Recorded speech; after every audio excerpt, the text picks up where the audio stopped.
রাব্বুল আলামিন বলেন যালিকাল কিতাব, এটাই সেই কিতাব লা রাইবা ফীহ, যার মধ্যে কোনো সন্দেহের অবকাশ নাই।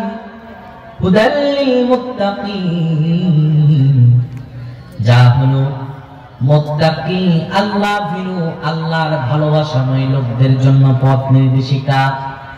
الذي أرسل بالحق بشيرا ونذيرا وداعيا إلى الله بإذنه وسراجا وقمرا منيرا. أما بعد فقد قال الله تبارك وتعالى في كلامه المجيد وفي فرقان الحميد. একটা জবান বন্ধ রাখবেন না, জবানটারে ছেড়ে দিয়ে আমার সঙ্গে আওয়াজ করে পড়েন আউযু বিল্লাহি মিনাশ শাইতানির রাজীম। বিসমিল্লাহির রাহমানির রাহিম। আলিফ লাম মিম, যালিকাল কিতাবু লা রাইবা ফীহি হুদাল লিল মুত্তাকিন الذين يؤمنون بالغيب ويقيمون الصلاة ومما رزقناهم ينفقون والذين يؤمنون بما أنزل إليك وما أنزل من قبلك وبالآخرة هم يوقنون أولئك على هدى من ربهم وأولئك هم المفلحون. صدق الله العظيم وصدقه رسوله النبي الكريم. إن الله وملائكته يصلون على النبي يا أيها الذين آمنوا صلوا عليه وسلموا تسليما. اللهم صل على محمد وعلى آل محمد كما صليت على إبراهيم وعلى آل إبراهيم إنك حميد مجيد. اللهم بارك على محمد وعلى آل محمد كما باركت على إبراهيم وعلى آل إبراهيم إنك حميد مجيد. রাসূলুল্লাহ সাল্লাল্লাহু আলাইহি ওয়াসাল্লাম একজন সাহাবী রাসূলুল্লাহর কাছে আসলো। নবীজি সাল্লাল্লাহু আলাইহি ওয়াসাল্লাম তাকে উত্তম দুইটি বিষয় শিক্ষা দিলেন। বিশ্ব নবী মুহাম্মদুর রাসূলুল্লাহ ডাকলেন, শোনো সাহাবী, আফদালুয যিকরি লা ইলাহা ইল্লাল্লাহ ওয়া আফদালুদ দুআ আলহামদুলিল্লাহ। রাসূলুল্লাহ শিক্ষা দিলেন, শোনো সাহাবী, আফদালুয যিকির, পৃথিবীতে যতগুলো জিকির হয়, বিভিন্ন জায়গায় যা জিকির হয়, যা নাম ধরে আল্লাহ তাআলাকে ডাকা হয়, সব জিকিরের চেয়ে আফদালুয যিকির, উত্তম জিকির হলো লা ইলাহা ইল্লাল্লাহ। আফদালুদ দুআ, সবচেয়ে উত্তম দোয়া হলো আলহামদুলিল্লাহ। লা ইলাহা ইল্লাল্লাহ সবচেয়ে উত্তম জিকির। এটি কি রাসূলুল্লাহ সাল্লাল্লাহু আলাইহি ওয়াসাল্লাম বলেন, আল্লাহ তাআলা এটিকে তুলনা করেছেন সাত আসমান সাত জমিন একটি পাল্লায় রাখা গেলে অপর পাশের পাল্লায় কালিমা তাইয়্যিবা লা ইলাহা ইল্লাল্লাহ রাখলে পরে সবচেয়ে ওজন বেশি হবে লা ইলাহা ইল্লাল্লাহ। লা ইলাহা ইল্লাল্লাহ এটা শুধু জিকির নয়, আমি বলি এটি প্রত্যেকটা মুসলমানের চেতনার নাম, ঠিক কিনা? লা ইলাহা ইল্লাল্লাহ এটির মিনিংস শুধুমাত্র আল্লাহ ছাড়া কোনো মাবুদ নাই এইটুকুতেই সীমাবদ্ধ নয়। লা ইলাহা ইল্লাল্লাহর মিনিংস হলো আল্লাহ ছাড়া আর কারো দাসত্ব করব না। লা ইলাহা ইল্লাল্লাহর মিনিংস হলো আল্লাহ ছাড়া আর কারো আইনতন্ত্র আমরা মানব না। লা ইলাহা ইল্লাল্লাহর মানে হলো আল্লাহ ছাড়া কারো তন্ত্র মন্ত্র আর গণতন্ত্রে আমরা বিশ্বাসী নই। তো লা ইলাহা ইল্লাল্লাহ প্রত্যেকটা মুসলমানের চেতনার নাম। তো সেই জিকির একটু করবেন তো আপনারা? কে কে করবেন? তো হাত উঁচু করে আল্লাহ দেখেন। হাত উঠাইছেন? কোনো ঘুম আছে? কোনো ঘুম নাই? ভালো করে হাত উঠান। দিদা দিদা লাগছে নাকি আপনাদের? গেটিটা ফোটা, কোনো ঘুম নাই? তাহলে আমি আপনাদেরকে একটু টেস্ট করতে চাই। আমি তাকবীর দেব, তাকবীরে রিপিট করতে হবে, পারবেন তো? হাত উঠান, হাত নামান। এত তাড়াতাড়ি হাত নামায় ফেললে হবে নাকি? এত দূর থেকে আসছে, সেই সকালে রওনা দিছি, এখন পৌঁছাইছি। তো আপনাদের সাথে কথা বলবো আমি, শেষ পর্যন্ত থাকবেন তো? ইনশাআল্লাহ না বলেন ওয়াদা। কারণ ইনশাআল্লাহ মানুষ আগের দিনে বলতো কথা রাখার জন্য, এখন ইনশাআল্লাহ বলে মানুষ বাটপাড়ির জন্য। যদি বলে কেন ইনশাআল্লাহ বলে কাজ রাখবেন, বলে ইনশাআল্লাহ অথচ যদি আল্লাহ চায়, আল্লাহ চাইনি দেখি ঠাস করে আমি উঠে এখান থেকে বের হয়ে যাবো, তা বলবো হবে না। বলেন ওয়াদা। হাত ওঠান, বলেন ওয়াদা। ওয়াদা, ঠিক আছে? এক দুই লাগলে দেখা যাবে, কিন্তু মিথ্যা বলে যদি যান বদদোয়া দিব, এক দুই যে শুরু হবে আর কিন্তু থামবে না। তাহলে তাকবীর দিচ্ছি, রেডি হন। লিল্লাহি তাকবীর, আল্লাহু আকবার, লিল্লাহি তাকবীর, আল্লাহু আকবার। রাজশাহীর মানুষ গলা থাকবে একদম রাজা ধীরাজের মতো কণ্ঠ। আপনাদের কণ্ঠে তো মুসলিম কেন এত অল্প কেন? জোরে আওয়াজ দিয়ে পড়েন লিল্লাহি তাকবীর, আল্লাহু আকবার। আল কোরআনের আলো করে করে চালো। না, এখন বলবেন সংসদে যান, ঠিক আছে? আল কোরআনের আলো, আল হাদিসের আলো, কোরআন হাদিস যেইখানে একটু জিকির করেন লা ইলাহা, লা ইলাহা, লা ইলাহা ইল্লাল্লাহ, লা ইলাহা ইল্লাল্লাহ। সবাই লা ইলাহা ইল্লাল্লাহ, লা ইলাহা ইল্লাল্লাহ, লা ইলাহা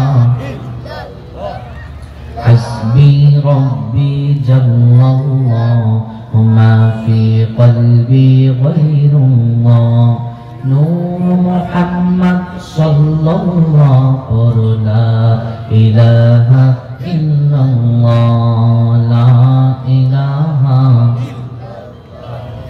নেই কোনো মাবুদ আল্লাহ ছাড়া, নেই কোনো মাশুক আল্লাহ ছাড়া, নেই কোনো মাবুদ আল্লাহ ছাড়া, নেই কোনো মাশুক আল্লাহ ছাড়া। আল্লাহ ছাড়া সব গায়রুল্লাহ, আল্লাহ ছাড়া সব গায়রুল্লাহ, বড় লা ইলাহা ইল্লাল্লাহ, লা ইলাহা,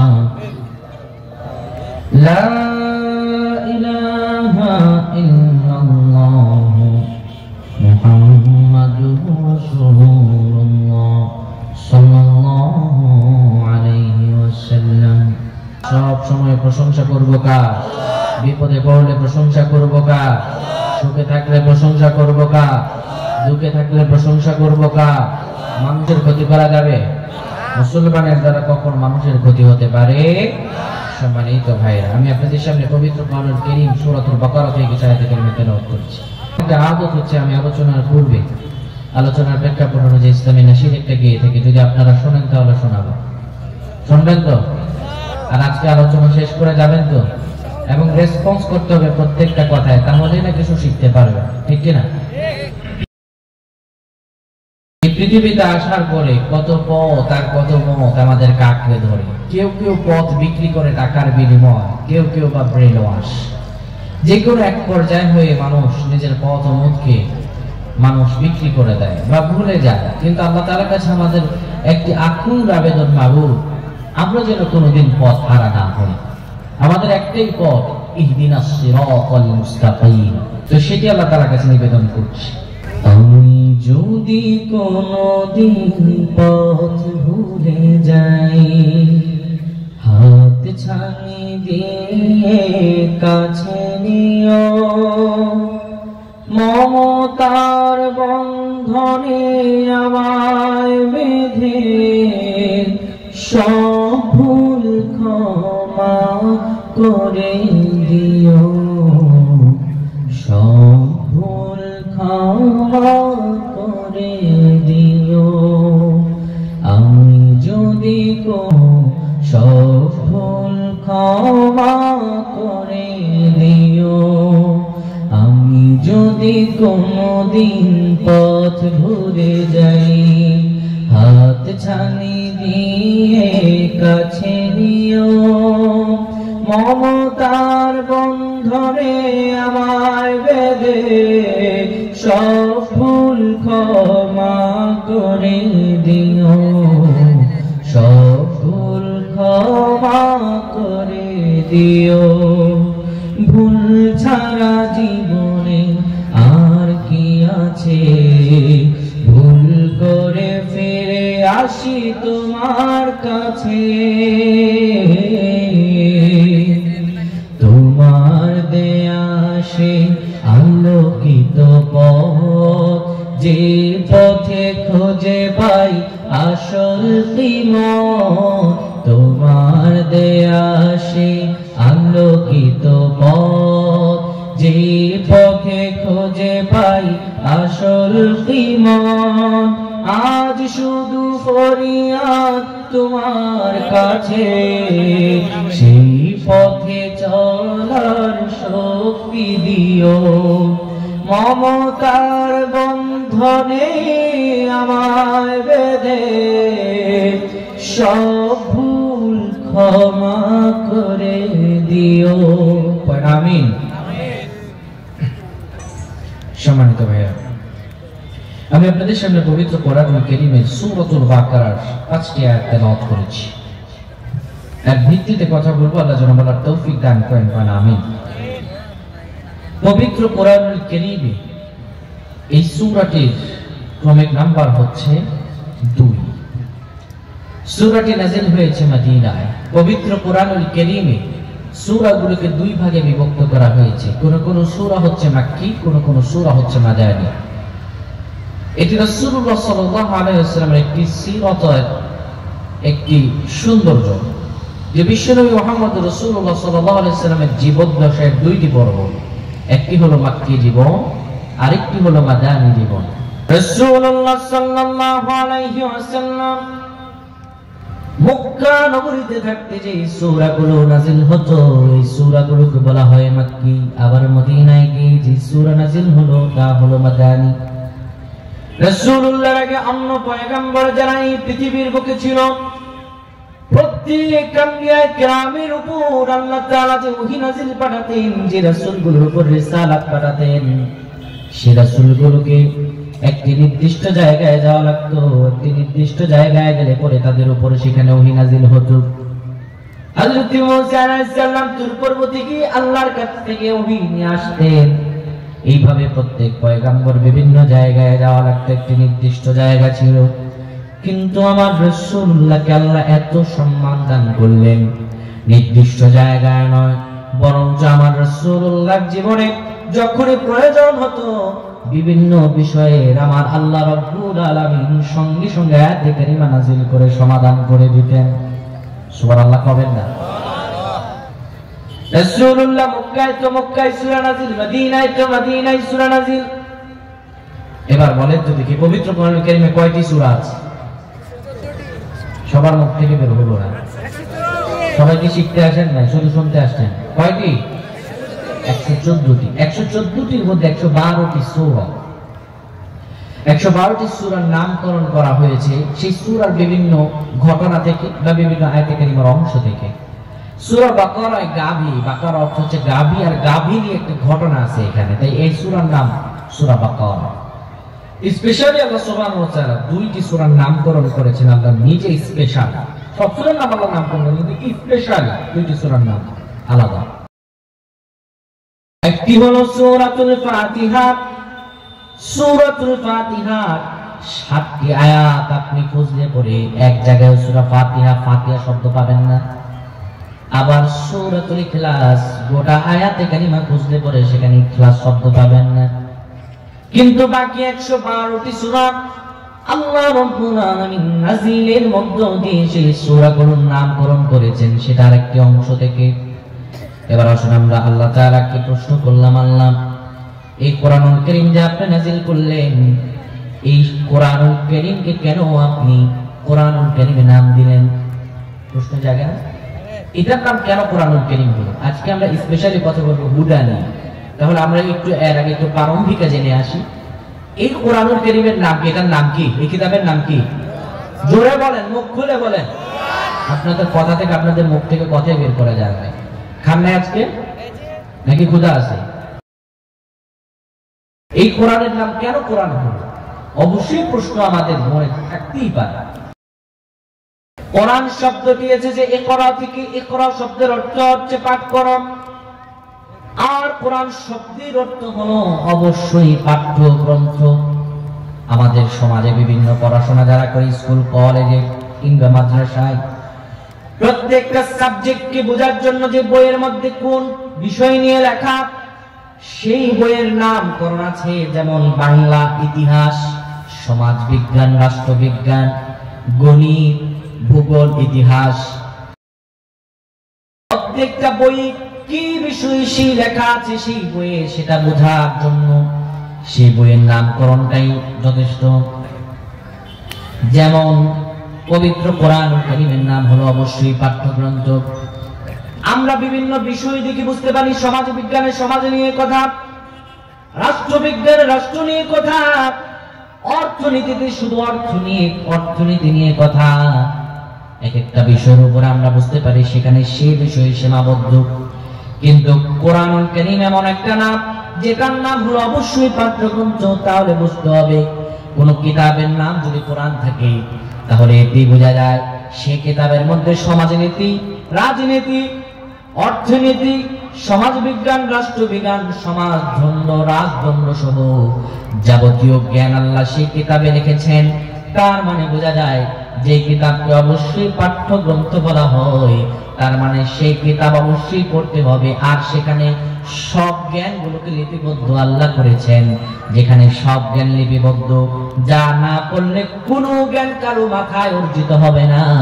তার মানে বোঝা যায় এই কোরআনের নাম, কোরআন ব্যতীত অন্য কোনো নাম দেওয়া সম্ভবপর হয় নাই। অবশ্যই পাঠ্যগ্রন্থ পড়তেই হবে। আর পড়ার মধ্যবর্তী দিয়ে সমাজ বিনির্মাণে কিভাবে আমরা কাজ করব সবকিছু আমরা এখান থেকে জানতে পারবো। এই কোরআনের নাম শুধু কোরআনই নয়, কোরআনের নাম হলো ফুরকান। ফুরকান শব্দের অর্থ হলো পার্থক্যকারী। ফুরকান দিয়ে কি বোঝা যায়? ফুরকান হলো এমন একটি বিষয়, সত্য মিথ্যার পার্থক্যকারী। আমাদের সামনে অনেকগুলো পথ, অনেকগুলো মত, যেখানে যাই সেখানে কথাই ভালো লাগে। যাদের কাছে যায় মনে হয় তারা ইসলামের জন্য কাজ করে, সবাই মনে হয় ভালো মানুষ, কিন্তু কে ভালো আর কে মন্দ, এই পার্থক্য আমরা কোনটা করব, কোনটা হক পথ আর কোনটা বাতিল পথ, এই পার্থক্য করব এই কোরআনের আয়াতের মাধ্যমে, এই কোরআন দিয়ে। তাই এই কোরআনের নাম হলো ফুরকান। সবিশেষ আজকের যে বিষয় সেটা হলো হুদা। হুদা শব্দের অর্থ হলো পথ, নির্দেশিকা। এবার আসুন আমরা আয়াতের ভিতরে ঢুকি। আল্লাহ তাআলা সূরাতুল বাকারার প্রথম নাম্বার আয়াতে বলছেন আলিফ লাম মিম। হরফে মুকাত্তাআত আল্লাহ তাআলা এখানে ব্যবহার করলেন। হরফে মুকাত্তাআত যে সূরাগুলোতে ব্যবহৃত হয়, যেমন হামিম, ইয়াসিন, বিভিন্ন এই হরফে মুকাত্তাআত যে বিচ্ছিন্ন শব্দগুলো ব্যবহার করা হয়, এটি ব্যবহারের মধ্যে আরেকটি হাকিকত হলো সেই সূরাকে আল্লাহ তাআলা একটু অন্য সূরাগুলো থেকে গুরুত্বপূর্ণ ভাবে উপস্থাপন করছেন। এরপর আল্লাহ তাআলা বলেন শোনো যালিকাল কিতাবু লা রাইবা ফীহি হুদাল লিল মুত্তাকিন। জোরে বলেন আল্লাহু আকবার। আল্লাহ রাব্বুল আলামিন বলেন যালিকাল কিতাব, এটাই সেই কিতাব লা রাইবা ফীহি, যার মধ্যে কোনো সন্দেহের অবকাশ নাই, হুদাল লিল মুত্তাকিন, যা হলো মুত্তাকি আল্লাহ ভীরু আল্লাহর ভালোবাসাময় লোকদের জন্য পথ নির্দেশিকা। এই কোরআনুল কারীম যার তার পথ নয়, এই কোরআনুল কারীম হলো তাদেরই পথ যাদের আল্লাহ রাব্বুল আলামিন ভালোবাসেন, আর যাদেরকে আল্লাহ তাআলা দুনিয়া এই পারে আর ওই পারটা জান্নাত রেখেছেন হুদাল লিল মুত্তাকিন। এটি হলো শুধু মুত্তাকিদের জন্যই পথ প্রদর্শন, মুত্তাকিদের জন্য পথ প্রদর্শন। পৃথিবীতে আল্লাহ তাআলা মানুষ যদি সৃষ্টি করার পরে একটি পুরুষ একটি নারী থেকে সৃষ্টি করলেন, এবং আল্লাহ তাআলা বিভিন্ন গোত্রে বিভিন্ন ঘরে, বড় লোকের ঘরে কাউকে দিয়েছেন, গরিবের ঘরে কাউকে দিয়েছেন, যাতে আমরা একে অপরকে চিনতে পারি। আল্লাহ বলেন ইন্না আকরামাকুম ইনদাল্লাহি আতকাকুম, আমি আল্লাহর কাছে অধিক প্রিয় সেই যে বেশি মুত্তাকি, যে তাকওয়াবান। এই মুত্তাকি কারা? তাদের কিছু গুণাবলী আছে, কাদের এটি পথ নির্দেশিকা। এই যে হুদা, আল্লাহ তাআলা বলেন এই কিতাবকে, এই কিতাবে কোনো সন্দেহের অবকাশ নাই, সেটি আমরা একটু পরে ব্যাখ্যা করব। আগে আমরা জানবো যে আল্লাহ তাআলা যে বলেন হুদাল লিল মুত্তাকিন, এটি হলো মুত্তাকিদের জন্য পথ প্রদর্শক। তাহলে মুত্তাকিদের জন্য যে বিষয়টি পথ প্রদর্শক, এটি কতদূর যেতে পারে বা এটির ফজিলত। এই পৃথিবীতে আসার আগে আপনি আমি সবাই ছিলাম জান্নাতে। কোথায় ছিলাম? বলেন বলেন, কোথায় ছিলাম? জান্নাতে। আল্লাহ তাআলা ঠিক তখন আমাদেরকে বলছেন এই হুদার কথা। আল্লাহ যে বলেন হুদাল লিল মুত্তাকিন, মুত্তাকিদের জন্য পথ প্রদর্শক, আল্লাহ ঠিক সেই সময় হুদার কথা বলছেন আমাদেরকে বলছেন কুল নাহবিতু মিনহা জামিআ فإما يأتينكم مني هدى فمن تبع هداي فلا خوف عليهم ولا هم يحزنون। জোরে বলেন আল্লাহু আকবার। আল্লাহ রাব্বুল আলামিন আমাদেরকে জানিয়ে দেন, ও দুনিয়ার মানুষেরা শোনো, পৃথিবীতে যখন আপনার আমার অস্তিত্ব ছিল না, আপনি আমি যখন জান্নাতে ছিলাম, আল্লাহ বললেন কুল নাহবিতু মিনহা জামিআ, আমি আল্লাহ বললাম তোমরা এখান থেকে দুনিয়াতে নেমে যাও। শোনো বান্দা, দুনিয়াতে জীবন দান করলাম, জান্নাত থেকে বের করে দিলাম, তোমরা সবাই জান্নাতি মানুষ, কিন্তু দুনিয়াতে তোমাদেরকে বের করে দেওয়ার পরে নিজের ইচ্ছা মতো চলতে পারবা না, যেমনি খুশি তেমনি চললে তুমি আবার ফিরে আসতে পারবা না। শোনো, দুনিয়াতে যাওয়ার পরে فإما يأتينكم مني هدى فمن تبع هداي فلا خوف عليهم ولا هم يحزنون। শোনো, আমি রব্বুল আলামিনের পক্ষ থেকে তোমার নিকট হুদা যাবে, পথ নির্দেশিকা যাবে। আমি আল্লাহ তোমার নিকট অবশ্যই হিদায়াত পাঠাবো, যেমনি খুশি এমনি তুমি চলতে পারবে না, তোমার চলার একটা রাস্তা পাঠাবো। ফামান তাবিআ হুদায়া, যারা সেই পথ নির্দেশিকা মেনে চলবে, যারা নিজের জীবনকে সেই পথ নির্দেশিকা দিয়ে সাজাবে। শোনো, আমি আল্লাহ বলে দিলাম, আমি রব্বুল আলামিন তাদের দুনিয়াতেও দুইটা বিষয় দূর করে দিব, আখিরাতেও দুইটা বিষয় দূর করে দিব। আমরা বললাম আল্লাহ কি কি বিষয় দূর করবেন? আল্লাহ বললেন শোনো, ফালা খাউফুন আলাইহিম ওয়ালা হুম ইয়াহজানুন, তাদের কোনো ভয় থাকবে না এবং তাদের চিন্তার কোনো আশঙ্কা নাই। তাদের কোনো ভয় থাকবে না, তাদের কোনো চিন্তাও থাকবে না, আমি তাদের ভয় ও চিন্তাকে দূর করে দিব। সুবহানাল্লাহ। এরপর আল্লাহ রাব্বুল আলামিন বলেন, যারা সেই কিতাবকে মেনে চলবে না তাদের অবস্থা হবে কেমন? শোনো, والذين كفروا وكذبوا بآياتنا أولئك أصحاب النار هم فيها خالدون।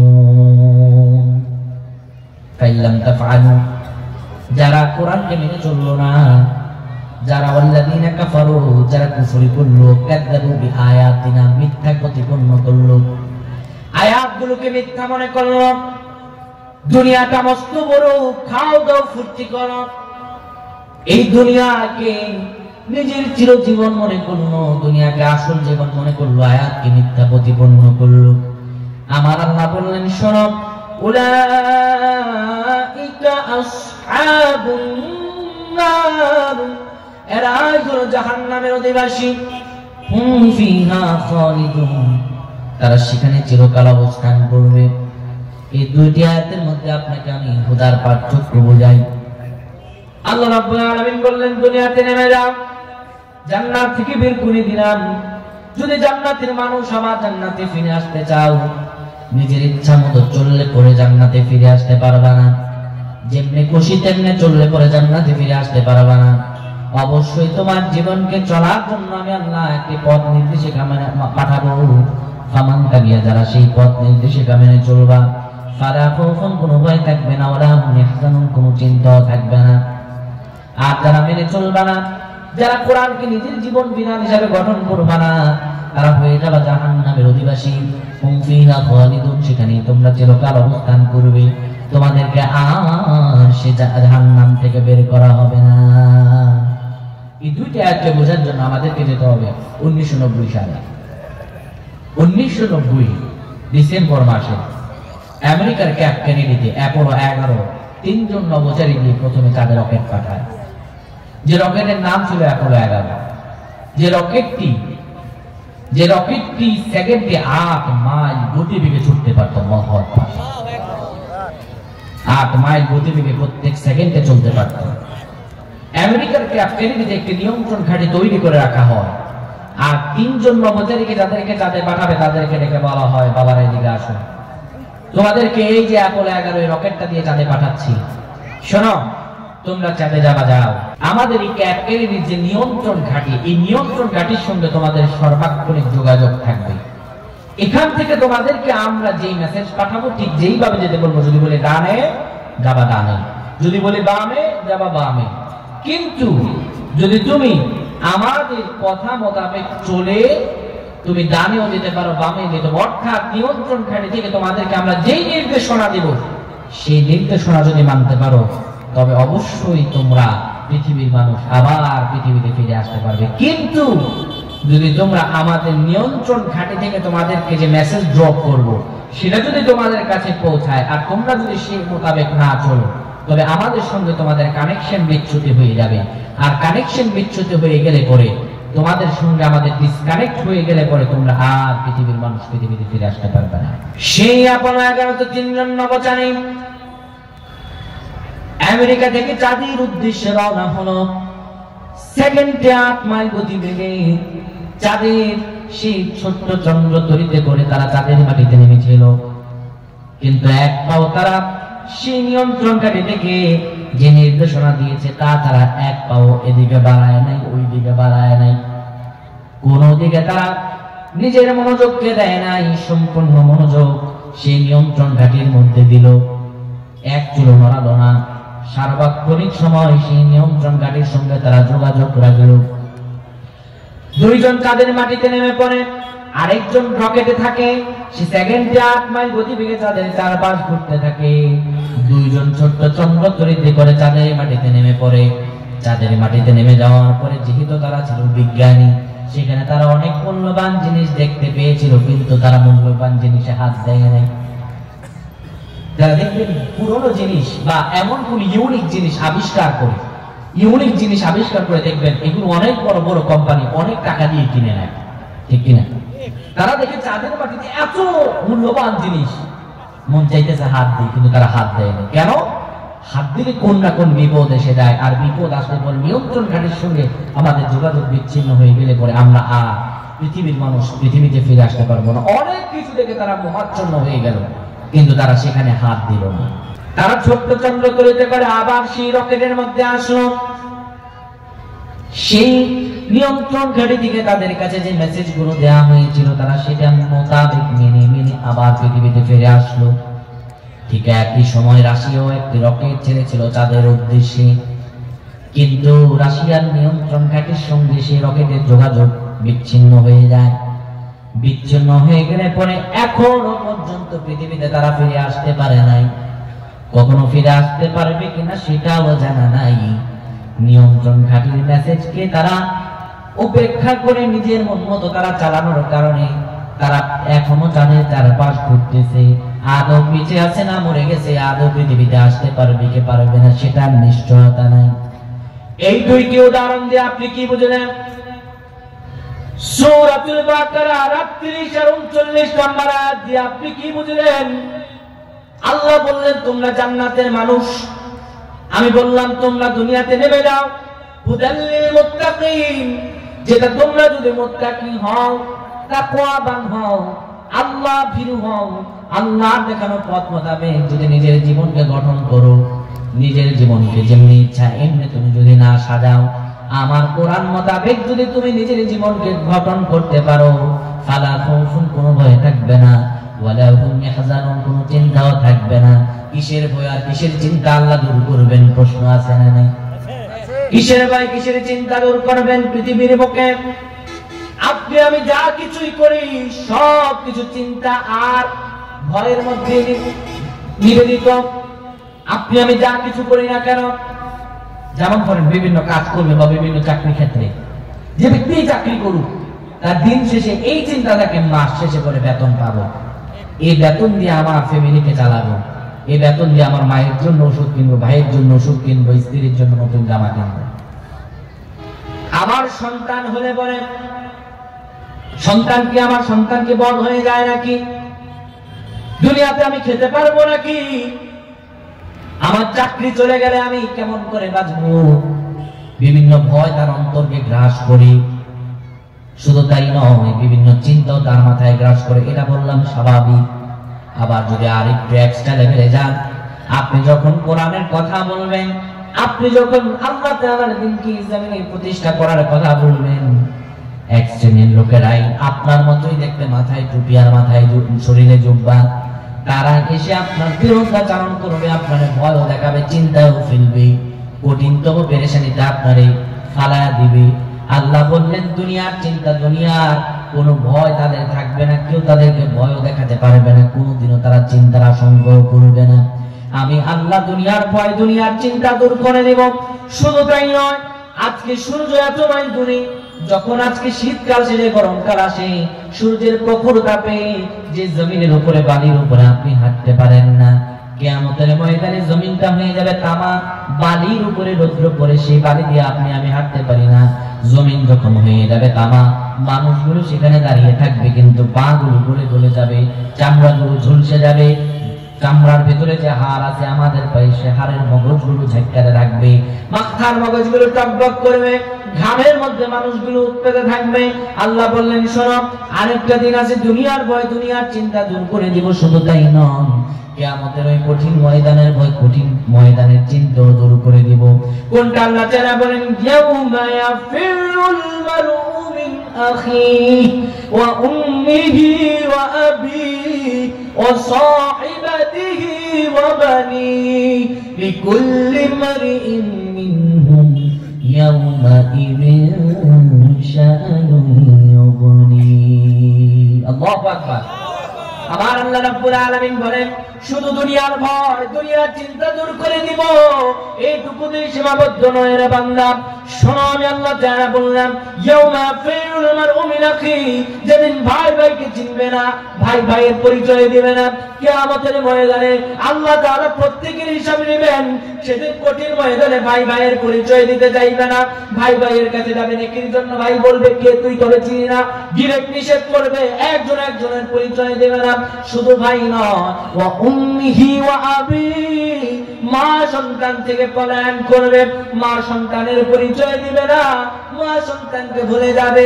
ওয়া সাহিবাতিহি ওয়া বানিহি, শুধু তাই নয়, প্রিয়তমা স্ত্রীও চিনবে না, প্রিয়তমা স্ত্রীও তারে বলবে তুমি কে, দুনিয়াতে আমি বিয়ে করি নাই। আল্লাহকে বললাম আল্লাহ অবস্থা হয়ে যাবে কেমন? আল্লাহ বললেন লিকুল্লি ইমরিইন মিনহুম ইয়াওমা ইযিন শানুন ইউগনি। আল্লাহু আকবার। আল্লাহ বললেন সেদিন অবস্থা হবে এমন, প্রত্যেক মানুষ নিজেকে নিয়ে ব্যস্ত থাকবে, এমন কঠিন অবস্থা হয়ে যাবে মানুষগুলো কেউ কারো পরিচয় দিতে চাইবে না। এখন আপনি আমাকে বলতে পারেন হুজুর কেমন করে আপন ভাইয়ের পরিচয় দেয় না? পৃথিবীতে কত ভাই দেখি দলীয় নেতা কর্মী বড় ভাই জীবন দিয়ে দেয়, কিন্তু কিয়ামতের ময়দানে আপন ভাইরে বলে যাবে এটা কি মগের মূল্য নাকি? ও ভাই আপনি পৃথিবীর বুকে একটু তাকিয়ে দেখেন, 5 আগস্টের আগে যাদের ভাই করে মুখের লালাগুলো পর্যন্ত শুকায়া ফেলতো, শুধুমাত্র সরকার পরিবর্তন হয়েছে, একটা প্রেক্ষাপট পরিবর্তন হয়ে আরেকটা প্রেক্ষাপট শুধুমাত্র শুরু হবে, এখনো শুরু হয় নাই। এখনো দেখেন যাদের নেতা কর্মী আর দলের মধ্যে কর্মী ছিল 100, খবর নিয়ে দেখেন 5 জন কর্মীও তাদের পাওয়া যাবে না। একই মিথ্যা কথা। যারা বলতো ভাই আপনি সামনে যান পেছনে আমরা আছি, বা আপনার জন্য আপনার জীবন দিয়ে দেব, দুনিয়াতে যদি একটা প্রেক্ষাপট পরিবর্তন হয়ে আরেকটা প্রেক্ষাপট আসলে পরে আপন ভাইকে ভুলে যায়, আপনি কেমন করে ভাবেন কিয়ামতের ময়দানে মানুষ পরিচয় দিবে? শুধু তাই নাকি, আরেকটা উদাহরণ একদম চোখে আঙুল দিয়ে দেখায়, কোভিড-19 যখন শুরু হয়, করোনা ভাইরাসের সময় আমরা এমন নিউজ দেখেছি, সন্তান করোনা আক্রান্ত, যে মা সন্তানের জন্য জীবন দিয়ে দেয়, পৃথিবীর বুকে মায়ের চাইতে আপন আর কেউ হয় না। করোনা ভাইরাস আক্রান্ত হয়েছে ছেলে, মা ছেলের বস্তা বন্দি করে জঙ্গলে ফালাই দিয়ে আসছে। অনেক বাবাকে ছেলে বস্তা বন্দি করে জঙ্গলে ফালাই দিয়ে আসছে, কেন? সংক্রমণ যদি হয়, দুনিয়াতে সামান্যতম একটা বিপদের সম্মুখীন হলে পরে আপনজন যদি না পাওয়া যায়, কিয়ামতের ময়দানে যখন জাহান্নামের 70,000 শিকলগুলো ধরে ধরে সে ফেরেশতারা জাহান্নামকে নিয়ে আসবে, কিয়ামতের ময়দানে জাহান্নামের উত্তাপ লেলিহান শিখাগুলো যখন কিয়ামতের ময়দানে দাঁড়িয়ে দেখা যাবে, আপনি কেমন করে ভাবেন সেই কঠিনতম ময়দানে আপনার বাবা আপনার পরিচয় দিবে, আপনার মা আপনার পরিচয় দিবে? এরা তো পর হবে। শুধু তাই নয়, আমার আল্লাহ তাআলা বলেন শোনো, কিয়ামতের ময়দানে যখন আল্লাহ তাআলা সব আমলগুলো ডিসপ্লে করবেন, সব আমল, এই যে এখন সিসিটিভি ক্যামেরা আছে না, অনেকে কিন্তু বোতামেও ক্যামেরা আছে, আপনারা বিশ্বাস করেন? এটা কলমেও ক্যামেরা হয়, অনেক সিকিউরিটি ক্যামেরা আছে, আপনি দেখবেন অনেক ভিডিও হচ্ছে। মানুষের যদি অত্যাধুনিক ইলেকট্রনিক আইডিয়া থাকতে পারে, আমার আল্লাহ অত্যাধুনিক ইলেকট্রনিক আইডিয়া মানুষের চেয়ে কম। মানুষকে যে বুদ্ধি দিয়েছেন তিনি কে? অবশ্যই আল্লাহ রাব্বুল আলামিন এই বুদ্ধি মানুষকে দিয়েছেন। তো মানুষের যদি স্বাভাবিক জ্ঞানে এতটুকু তার আইডিয়া থাকতে পারে, তো আমার আল্লাহর কি থাকতে পারেন না? শুধু তাই নয়, কিরামান কাতিবিনা ইয়ামালুনা মা তাফআলুন। আপনার আমার কাছে কিরামান কাতিবিন আছে, আপনি আমি যা করি সব লিপিবদ্ধ হয়ে যায়, আর লিপিবদ্ধ গুলো ভিডিও আকারে যখন কিয়ামতের ময়দানে দেখানো হবে, মানুষগুলো নিজের অপকর্ম দেখবে। বাবা জানে না ছেলের পাপ, ছেলে জানে না বাবার পাপ, সবগুলো দেখার পর বলবে আল্লাহ এগুলো আমি ভুলেও করিনি, এগুলো এডিটিং করা যায়। বলবে আল্লাহ এটা এডিটিং করছে, এটা আমি ভুলেও করি না, আমি না, আমার মাথাকে এটা লাগাই দিয়েছে। সেদিন আল্লাহ রাব্বুল আলামিন বলবেন না এগুলো এডিটিং করা যায়? বলবে আল্লাহ পুরো একদম অরিজিনাল এডিট, সারা জীবন ভিডিও এডিট করছি আমি। আর আল্লাহ রাব্বুল আলামিন বলবেন তাহলে আমি একটা কাজ করি, আল-ইয়াওমা নাখতিমু আলা আফওয়াহিহিম ওয়া তুকাল্লিমুনা আইদিহিম ওয়া তাশহাদু আরজুলুহুম বিমা কানু ইয়াকসিবুন। আল্লাহ রাব্বুল আলামিন এই কথা শোনার পরে মানুষের মুখটারে বন্ধ করে দেবেন, তার মুখ দিয়ে তো সব চাপা যাবে। ভোটের আগে বলে সব রাস্তা সমান করে দেব, এলাকায় একটা গরিব মানুষও থাকবে না, সব এনে দিব। ভোটের পরে দেখা যায় উন্নয়নের জোয়ারে রাস্তা এমন ভাঙা ভাঙছে, একজন ডেলিভারি মা যদি প্রসব বেদনায় কষ্টে মা যদি রাস্তা দিয়ে যায়, রাস্তায় প্রসব অটোমেটিক হয়ে যাবে, ডাক্তারের কাছে যাওয়া লাগবে না। এমন রাস্তা নেই আমাদের বাংলাদেশে। রডের বদলে বাঘ ঢোকা দেয় এমন ভদ্রলোক নেই আমাদের দেশে। আর সবাই মুফতি মুহাদ্দিস আল্লাহ বলি কোথায় আছে? রাজশাহীতে নাই, আরো বেশি আছে। মানুষের মুখ দিয়ে চাপাবাজি করে কিয়ামতের ময়দানে চাপাবাজি থামবে না। আল্লাহ আমার মতো পুজো পবিত্র না মানুষ না জানে। একদম 70 টাকার তাহাজ্জুদ পড়তাম আমি, মানুষকে পেঁয়াজের বদলে পেঁয়াজ ছাড়া রান্না করা শিখাইছি। ঘুম থেকে উঠি যায় নামাজ পড়তাম না। দেখা যায় চোখের দূরে মদের বোতল পাওয়া যায়, এমন পাপি নাই? কিয়ামতের ময়দানে তাদের চাপাবাজি কমবে না। সেদিন তারা মুখ দিয়ে চাপাবাজি করবে। আল্লাহ বলেন আল ইয়াউমা নাখতিমু আলা আফওয়াহিহিম, মুখকে বন্ধ করে দিলাম। অতুকাল্লিমুনা আইদিহিম, এই হাতগুলো দিয়ে মুখ বের হয়ে যাবে। হাতগুলো আল্লাহর সঙ্গে কথা বলবে। কিয়ামতের ময়দানে আপনি নিজের চোখে দেখতে পাবেন আপনার হাতগুলো দিয়ে মুখ বের হয়ে যাচ্ছে। ওয়া তাশহাদু আরজুলুহুম, আপনার পাগুলো আল্লাহর কাছে সাক্ষ্য দেবে। বিমা কানু ইয়াকসিবুন, যা আপনি করেছেন, মানুষের প্রকাশ্যে যা করেছেন, মানুষের আড়ালে যা করেছেন, আপনার পাপের খবর কেউ জানে না। এই হাত দিয়ে আপনি কতই না পাপ করেছেন, মানুষের হক মেরেছেন, কত জায়গায় মিথ্যা সাক্ষ্য দিয়েছেন, কতজনের নামে মিথ্যা মামলা দিয়েছেন, কতজনকে ঘর ছাড়া করেছেন, বাড়ি ছাড়া করেছেন। এই তো এক শ্রেণীর লোক। আরেক শ্রেণীর যুবকেরা আছে, বিয়ের আগে যারা অবৈধ সম্পর্ক করো, রাতের গভীরে আল্লাহ রাব্বুল আলামিন প্রথম আসমানে এসে ডাক দেন, ও বান্দারে তোর কি কোনো প্রয়োজন আছে নাকি আমার কাছে যা। রাত গভীর হয় আল্লাহ তাআলা প্রথম আসমানে এসে বান্দাকে ডাকেন, বান্দার সঙ্গে প্রেমালাপ করতে যান। আর রাতের যত গভীর হয়, অনেক যুবকেরা আছে, অনেক চরিত্রহীন লোকেরা আছে, রাত গভীর হতে দেরি তাদের চরিত্রের খারাপ দিকগুলো তারা প্রকাশ করতে দেরি হয় না। রাতের গভীরে তারা বিয়ের আগে অবৈধ হারাম রিলেশন করে, গার্লফ্রেন্ডের সঙ্গে চ্যাটিং এর ফেটিং করে, অনেকে আছে পরকীয়া প্রেমে লিপ্ত, সারা রাত ধরে চ্যাটিং করে, মুখ দিয়ে কথা বলে, ভিডিও কল দেখে। আপনি আজকে আবার পাপ করছেন, আপনি গুনাহ করছেন, মনে করছেন আমি ছাড়া কেউ জানে না, কম্বলের তলায় আমি ছাড়া আর কেউ দেখছে না, কিন্তু হাত দিয়ে যে লিখতেছেন। ওয়াতুকাল্লিমুনা আইদিহিম, কিয়ামতের ময়দান যখন শুরু হয়ে যাবে, আল্লাহর কাছে আপনার এই হাতগুলো আল্লাহর কাছে সবকিছু বলে দিবে। ওয়াতাশহাদু আরজুলুহুম, পা দিয়ে কোন মিছিলে গিয়েছেন আপনি? ইসলামী আন্দোলনের মিছিলে গিয়েছেন নাকি ইসলামের বিপক্ষে আপনি গিয়েছেন? সবগুলো কথা বিমা কানু ইয়াকসিবুন বলে দিবে। আপনজন পলাতক, এই হাতে আপনি একটু ময়লা লাগলে পরে কত সাবান ডেটল দিয়ে দেন, শীতকালে লোশন লাগান, কত যত্ন করেন, কিন্তু কিয়ামতের ময়দানে আপনার এই হাত, এই পা, শরীরের অঙ্গ প্রত্যঙ্গগুলো আল্লাহর কাছে আপনার সব পাপের কথা বলে দিবে। দুনিয়াতে বাঁচা গেলেও কিয়ামতের ময়দানে বাঁচা যাবে না। আমার আল্লাহ বলেন, যদি কোরআনুল কারীম মেনে নিজের জীবনকে গঠন করতে পারো, যদি কোরআনুল কারীমকে নিজের পথ নির্দেশিকা হিসাবে মেনে চলতে পারো, সেই কিয়ামতের ময়দানে কোনো ভয় থাকবে না, কোনো চিন্তাও থাকবে না। যখন মানুষগুলো তাদের প্রশ্ন দিতে আল্লাহর কাছে ব্যস্ত, আমি আল্লাহ তোমাকে আরশে আজিমের কাছে নিয়ে আসবো, আমি ডেকে ডেকে আমি আমার আরশে আজিমের কাছে নিয়ে আসবো, আর বলবো বান্দারে কি পাপ করেছি, কি পাপ তোর আমার কাছে বল। আল্লাহ সেদিন মানুষদেরকে হীনমন্যতা থেকে মুক্তি দিয়ে জান্নাতটাকে দেখা, বান্দাকে জান্নাতে পদার্পণ করায় দিবেন। সেদিন কোরআন মানার কারণে কোনো প্রশ্নের জবাব দিতে হবে না। আল্লাহর দয়ায় সেই দিন ভয় ও চিন্তা মুক্ত আল্লাহ করে দিবে। এমনি এমনি করে দিবেন? তাহলে কি করতে হবে?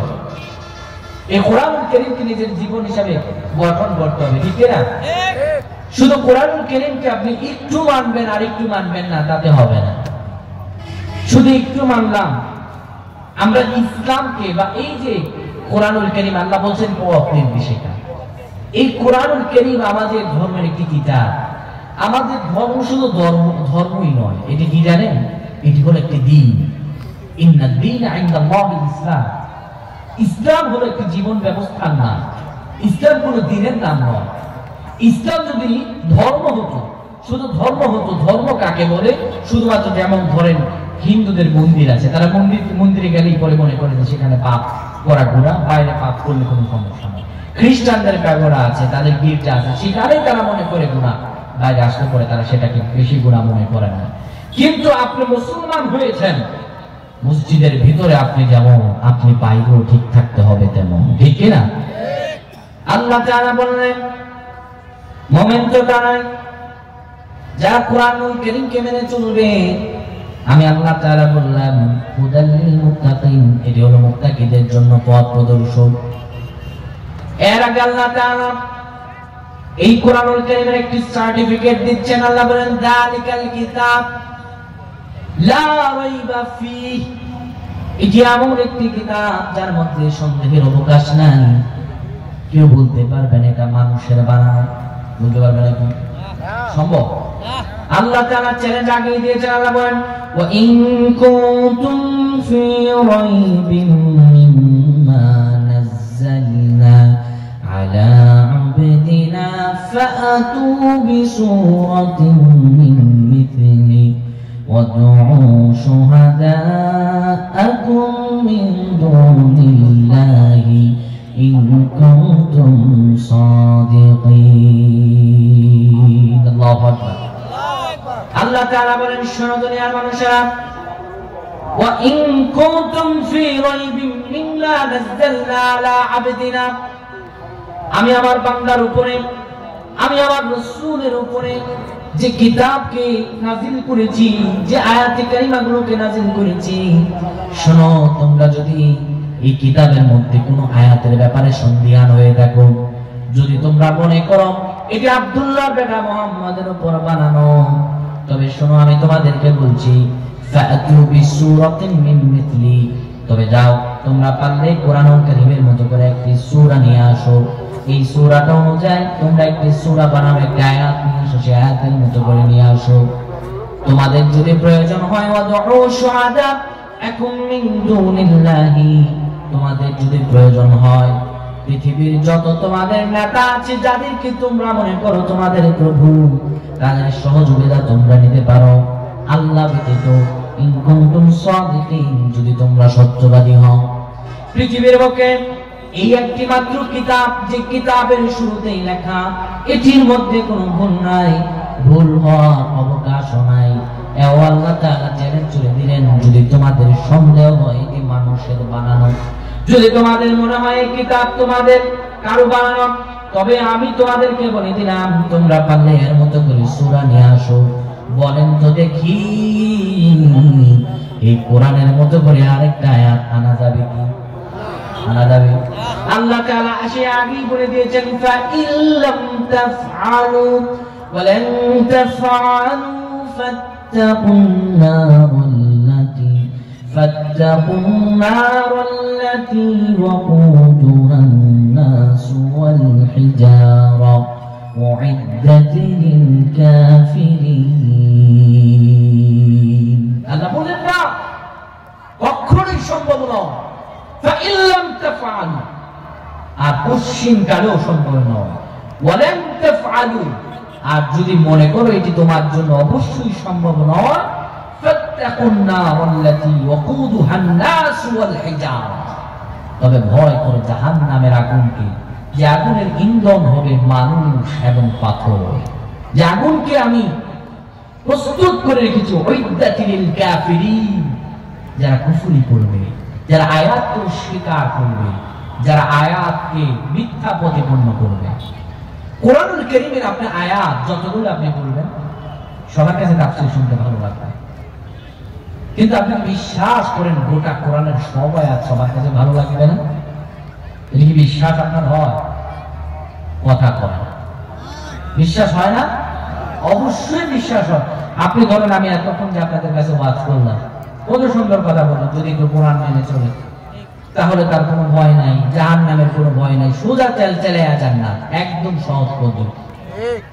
কিন্তু কোরআন কারীমের আয়াতগুলো যখন আপনি পড়বেন, আর পড়ার মধ্যবর্তী দিয়ে আপনি যখন পড়বেন আলা লাকুল খালকু ওয়াল আমর, সাবধান এই জমিন যা এখানে আইন চলবে তার। যখন আপনি পড়বেন না কিমুদ্দিনের আয়াত, দিন প্রতিষ্ঠা করা, ঠিক তখন আপনার কাছে ভালো লাগবে না। রাসূলুল্লাহ সাল্লাল্লাহু আলাইহি ওয়াসাল্লামের উপরে যখন কোরআন নাযিল হয়েছিল, ঠিক সেই সময় কাফেররা কিন্তু সরাসরি বাধা দেয় না। তারা কিন্তু মোটা বাধা দেয়, প্রথমে বলছে আরে কত ধর্ম, কত এদিকে আসলো ওদিকে আসলো, আব্দুল্লাহ বেটা মুহাম্মদ কুরাইশ বংশের আমাদের ভাতিজাই হয়, কি আর করবে, একটু করুক দেখি তার দলে কয়জন শামিল হয়। কিন্তু সত্য তা সুরভিত, তা পুষ্পের ন্যায়, যা সত্য তা সুন্দর আর সুরভিত, যে সুরভিত হয়ে ভ্রমরেরা বিভিন্ন সুরভি ফুলের মধ্যবর্তী দিয়ে মধু সংগ্রহ করে, ঠিক একইভাবে আরবের লোকেরা তারা তাদের ঈমানকে তালাশ করেছিল রাসূলুল্লাহর উপর প্রেরিত হেদায়েতের মাধ্যমে। সুবহানাল্লাহ। আল্লাহ তাআলা যে বললেন তোমার উপরে আমি হুদা পাঠাবো, পথ নির্দেশিকা পাঠাবো, এই পথ নির্দেশিকাকে পরিপূর্ণ মানার নাম কি?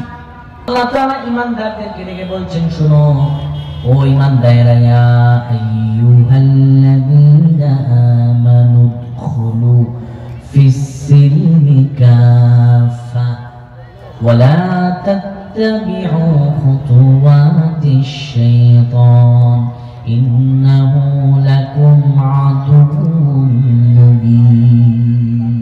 আল্লাহ তাআলা বলেন ওহে যারা ঈমান এনেছো, যারা নিজেদেরকে মুমিন দাবি করো, তোমরা যদি হুদার মধ্যে, হুদা অর্থাৎ পথ নির্দেশিকা হিসেবে কোরআনকে মেনে চলতে চাও, শোনো আমি আল্লাহ তাআলা বললাম উদখুলু ফিস সিলমি কাফা, পরিপূর্ণ ইসলামে প্রবেশ করা লাগবে। পরিপূর্ণ ইসলামে প্রবেশ করলে পরে তখনই তুমি পথ নির্দেশিকা হিসেবে কোরআনকে মেনে চলতে পারবা। শোনো এই কোরআনুল কারীমকে নিজের পথ নির্দেশিকা হিসেবে মেনে চলার পরে শোনো ওয়ালা তাত্তাবিউ খুতুওয়াতিশ শাইতান, তুমি শয়তানের পদাঙ্ককে অনুসরণ করো না। কোরআনুল কারীমকে নিজের জীবন বিধান হিসেবে গ্রহণ করার পরে তুমি অন্য কোনো কিছুর প্রতি পা বাড়াও না। পথ নির্দেশিকা তোমার মুমিনদের পথ হবে একটা। মুমিনদের পথ কয়টা? পথ মুমিনদের পথ একটা। ওই যে বললাম যারা হিদায়াত মেনে চলবে তাদের কোনো ভয় নাই, তাদের কোনো চিন্তা নাই, তারা দুনিয়ায় এই পারে ওই পারে জান্নাত। আর যারা কাফের তারা দুনিয়াতে আসবে ঠিক, কিন্তু ড্রাইভার হয়ে জাহান্নামে চলে যাবে। আল্লাহ বললেন শোনো এই কোরআনুল কারীমকে মেনে চললে পরিপূর্ণ ইসলামে প্রবেশ করেছো তুমি, আর পরিপূর্ণ প্রবেশ করার পরে শয়তানের পদাঙ্ককে অনুসরণ করো না। ইন্নাহু লাকুম আদুউম মুবিন, নিশ্চয়ই শোনো শয়তান হলো তোমাদের চিরতর দুশমন, প্রকাশ্য শত্রু। শয়তানের পদাঙ্ক অনুসরণ করো না। আপনি কোরআনুল কারীমকে হিদায়াত হিসাবে গ্রহণ করলেন, গোটা একটা অঙ্ক আপনি সাজান, সৃজনশীল অঙ্ক, 2 পৃষ্ঠা 3 পৃষ্ঠা লিখলেন। লেখার পরে আপনি যখন লাস্টে রেজাল্টের কাটায় গেছেন, রেজাল্টের জায়গায় শুধু একটা সংখ্যা ভুল লিখছেন, 2 থেকে 3 পৃষ্ঠা সৃজনশীল অঙ্ক লিখছেন, শেষে রেজাল্টের এখানে এসে ভুল লিখছেন। আপনার অঙ্কতে মার্কস দিত 10, এখন দেবে কত বলেন? কেন? আপনি 2-3 পৃষ্ঠা লিখলেন। আপনি কিছু ইসলাম মানলেন, কিছু অংশ কোরআনের মানলেন, কিছু অংশ দিয়ে নিজের জীবন সাজালেন। মসজিদে নামাজ পড়লেন কোরআন দিয়ে, নিজের বাবার দোয়া পড়ালেন কোরআন দিয়ে, নিজের জানাজা পড়ালেন কোরআন দিয়ে, কিন্তু আপনার ব্যক্তিগত জীবনে কোরআন নাই, পারিবারিক জীবনে কোরআন নাই, অর্থনীতি জীবনে কোরআন নাই, সমাজ জীবনে কোরআন নাই। শুধু সমাজ জীবনেই নয়, আপনার রাষ্ট্রীয় জীবনেও কোরআন নাই। আপনি কোনোদিনও কোরআনুল কারীমকে হিদায়াত ও পথ নির্দেশিকা হিসাবে গ্রহণ করেন নাই।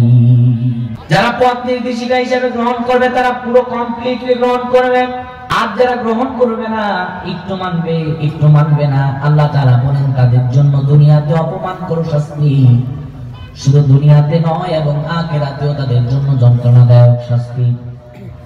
এই কোরআনুল কারীমের কিছু আয়াত যাদের ভালো লাগবে না, রাসূলুল্লাহর উপরে যখন কোরআন নাযিল হলো, এই কোরআনুল কারীম তারা রাসূলুল্লাহর উপর নাযিল হলো, রাসূলুল্লাহর বিরুদ্ধাচরণ কাফেররা প্রথমে করলো না। যখন রাসূলুল্লাহ বললেন এই কোরআনুল কারীম দিয়ে নিজের জীবনকে পরিচালনার পাশাপাশি সমাজ রাষ্ট্র চালাতে হবে, ঠিক তখনই কাফের মুশরিকেরা রাসূলুল্লাহর উপরে বিরুদ্ধাচরণ শুরু করেছিল একদম কঠিন ভাবে। ঠিক না? প্রথমে তারা এতটুকু বাধা বা এতটুকু কঠিন খারাপ অবস্থায় তারা বাধা সৃষ্টি করে নেয়, কিন্তু পরবর্তীতে বাধা সৃষ্টি করা একমাত্রই কারণ ছিল, কারণ এটি তো পথ নির্দেশিকা, এটি ব্যক্তিগত জীবন, পারিবারিক জীবন, রাষ্ট্রীয় জীবন, সামাজিক জীবন, সব ক্ষেত্রে মানা রাখবে। এবার তাদের তো মাথা খারাপ, যদি শোধ বৃত্তি বন্ধ হয়ে যায়, যদি দেখা যায় যে সমাজের মধ্যে আমরা যেমনি ইচ্ছা তেমনি মদের টেন্ডার দিতে পারি না, যেমনি ইচ্ছা মদের লাইসেন্স দিতে পারি না, চুরি চামারি করে রাস্তাঘাট বেদখল করে বাড়িঘর তুলতে পারি না, যেমনি ইচ্ছে এমনি চলতে পারি না, যখন দেখে নিজের ব্যবসায় ভাটা পড়ে যায়, তখন এরা রাসূলুল্লাহকে হত্যা পর্যন্ত চক্রান্ত তারা করেছিল। কিন্তু বলেন তো দেখি, রাসূলুল্লাহর উপরে যে কোরআনুল কারীম নাযিল হলো, পশ্চিমকালে পর্যন্ত কি এই কোরআনুল কারীমের বিরুদ্ধাচরণ করতে গিয়ে তারা সফল হয়েছিল? রাসূলুল্লাহ সাল্লাল্লাহু আলাইহি ওয়াসাল্লামের উপর যখন কোরআন নাযিল হলো, প্রথম তাদের আক্রমণাত্মক অবস্থান ছিল মৌখিকভাবে। কিভাবে? কথা বলে মৌখিকভাবে তাদের আক্রমণটা ছিল শুধুমাত্র বিভিন্ন প্রপাগান্ডা ছড়িয়ে শেষ করবে। নারায়ে তাকবীর, নারায়ে তাকবীর, আল্লাহু আকবার। প্রধান আলোচকের আগমন, শুভেচ্ছা স্বাগতম। রাজশাহীবাসীর পক্ষ থেকে লাল গোলাপ শুভেচ্ছা। মনোয়ার হোসেন মোমিন সাহেবের আগমন, রাজশাহীবাসীর পক্ষ থেকে নারায়ে তাকবীর। কিভাবে আল্লাহ তাআলা তা বলছেন, রব্বুল আলামিন বলেন, ইউরিদুনা আন ইউতফিউ নূরাল্লাহি বিআফওয়াহিহিম ওয়া ইয়াবাল্লাহু ইল্লা আন ইউতিম্মা নূরাহু ওয়ালাউ কারিহাল কাফিরুন। রাসূলুল্লাহ যখন বললেন এই জমিন যার এখানে আইন চলবে না, ঠিক তখন কাফির মুশরিকরা মুখের ফুৎকার দিয়ে আল্লাহর নূরকে নিভিয়ে দিতে চাইল। আল্লাহ বললেন, ইয়াবাল্লাহু ইল্লা আইয়ুতিম্মা নূরাহু। এরা যতই নিজের মুখের ফুৎকার দিয়ে আল্লাহর নূরকে নিভিয়ে দিতে চায়, শতবার চেষ্টা করার পরেও নিভাতে পারবে না। ইয়াবাল্লাহু ইল্লা আইয়ুতিম্মা নূরাহু। আল্লাহ তার নূরকে অবশ্যই জমিনের বুকে অবশ্যই প্রতিষ্ঠিত করবেন। ওয়ালাউ কারিহাল কাফিরুন, যদিও কাফিররা তা অপছন্দ করে। সুবহানাল্লাহ। আল্লাহ তার নূরকে অবশ্যই জমিনে প্রতিষ্ঠা করবেন। রাসূলুল্লাহকে তারা আক্রমণ করেছিল পাগল মাতাল হিসাবে। শুধু তাই নয়, রাসূলুল্লাহর উপর মৌখিক ও আক্রমণ করে যখন শারীরিক আক্রমণ করার প্রস্তুতি নিচ্ছিল, আল্লাহ তাআলা তখন রাসূলুল্লাহকে আছে মক্কা থেকে মদিনায় হিজরত করালেন। ঠিক কি না? মিথ্যা অপবাদ, পাগল, তারপরে জাদুকর, বিভিন্ন রকম বিশ্রী অপবাদ দিয়ে রাসূলুল্লাহকে মক্কা থেকে বিতাড়িত করে মদিনায় হিজরত করানো হলো। আজ দেখবেন যারা কোরআনের কথা বলে, তাদেরকে মিথ্যা কথা বলে এখনো পর্যন্ত আপনাদের রাজশাহী সম্ভবত সাবেক শিবিরের সভাপতি হবে, তাকে এখনো কারাবন্দী করে রাখা হয়েছে। রাখে নাই? কথা কন রাখেন আপনারা। শুধু তাই নয়, বিভিন্ন জায়গায় আলেমদেরকে হামলা মামলা মোকদ্দমা দিত, যা সবগুলো ছিল মিথ্যার বানোয়াট। তারা এখনো শুধু তাই নয়, এই যে আজ থেকে ৩-৪ বছর আগে মিজানুর রহমান আজহারীকে মিথ্যা মামলা দেওয়ার ভয় দিয়ে দেশ থেকে পর্যন্ত বিতাড়িত করে দিয়েছিল। কিন্তু তারা কি সফল হতে পেরেছে? পশ্চিমকালেও সফল হতে পারবে না। আসছে মিজানুর রহমান আজহারী, বাংলাদেশে সর্বপ্রথম মাহফিল করবে ২৭ ডিসেম্বর। এবার আটকাবে কে? জালেমরা পৃথিবীতে টিকতে পারবে না, কিন্তু যারা জুলুম করবে যাদের উপরে, মজলুমরা এই জমিন দখল করে ছাড়বে ইনশাআল্লাহ। বীরের ভেসে ফিরে আসছেন মিজানুর রহমান আজহারী। তোমরা আর কে বাধা দেওয়ার কে আছো? শত চেষ্টা করেও রাসূলুল্লাহর দ্বীনি দাওয়াতকে বাধা যেভাবে তারা দিতে পারে নাই, বিজয়ের বেশে রাসূলুল্লাহ মক্কা যখন যেভাবে মক্কা বিজয় করেছিলেন, আজ পর্যন্ত যারা কোরআনুল কারীমের আন্দোলনের সংগ্রামীদেরকে বাধা দিতে চায়, কোনোদিনও তারা সফল হতে পারবে না। ঠিক কি না? আল্লাহ অবশ্যই তার দিনকে বিজয় দান করবেন। আল্লাহ যেন আমাদেরকে কোরআনকে নিজের জীবন মাফিক হিসাবে, নিজের জীবন আদর্শ হিসাবে কোরআনকে মেনে চলার তৌফিক দান করেন এবং কোরআনকে যেন আমাদের হিদায়াত ও পথ নির্দেশিকা হিসাবে আল্লাহ তাআলার পক্ষ থেকে গ্রহণ করার তৌফিক দান করেন। আমরা বলছি আল্লাহুম্মা আমিন। আর 4টা আয়াত আছে, 4টা আয়াত আপনারা বাড়িতে বসে শিখে নেবেন বা জেনে নেবেন। সূরা বাকারার এই সর্বশেষ 5 নম্বর আয়াতে আল্লাহ বলেন, এটি হলো প্রাপ্ত হিদায়াতের উপর প্রতিষ্ঠিত হওয়া মুত্তাকিদের পথ। সেটি কি? সূরা বাকারা 5 নম্বর আয়াতের আগের আয়াতগুলো জেনে নেবেন। আবার কখনো দেখা হলে পরে আমরা ইনশাআল্লাহ কথা বলবো। আল্লাহ যেন আমাদেরকে বলার তৌফিক দান করেন। আমার বড় ভাইকে বসিয়ে রেখে এখানে কথা বলেছি, এটি অনুচিত।